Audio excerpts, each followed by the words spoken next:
Dans le San Francisco pluvieux de 1969, les lumières vives du théâtre perçant l'obscurité alors que Paul Stine attend un client. Le chauffeur de taxi de 29 ans scrute la rue, l'air de la nuit épais d'anticipation et l'odeur de la pluie. Une voix perce la nuit, la requête d'un passager résonnant des ombres. « Presidio Heights, s'il vous plaît. » Paul jette un coup d'œil en arrière, son expression impénétrable dans la pénombre, une reconnaissance silencieuse du passager invisible. Dans une rue résidentielle et silencieuse de Presidio Heights, le taxi de Paul Stine s'arrête finalement en frémissant. Un seul coup de feu brise la tranquillité de la nuit.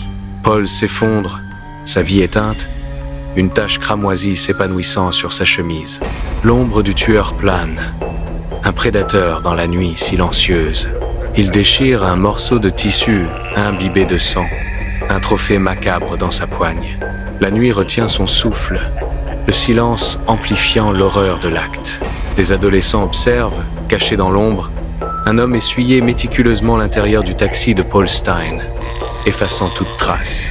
Un appel frénétique à la police, une tentative désespérée pour capturer un tueur avant qu'il ne disparaisse dans la nuit.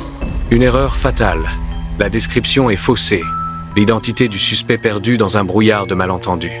Invisible, le tueur marche tranquillement dans les rues, passant devant des agents qui recherchent un fantôme. C'était lui. Au chronicle, un employé ouvre une enveloppe, ignorant le contenu sombre qu'elle renferme. À l'intérieur, un message glaçant du Zodiac, accompagné d'un morceau de chemise de Paul Stine taché de sang. Les détectives se regroupent, leurs visages sombres alors qu'ils examinent les preuves horribles. La frustration monte chez les enquêteurs, les provocations du Zodiac touchant profondément. Les flics ont eu beaucoup de chance. Les mots de Zodiac résonnent, un rappel glacial de son insaisissabilité.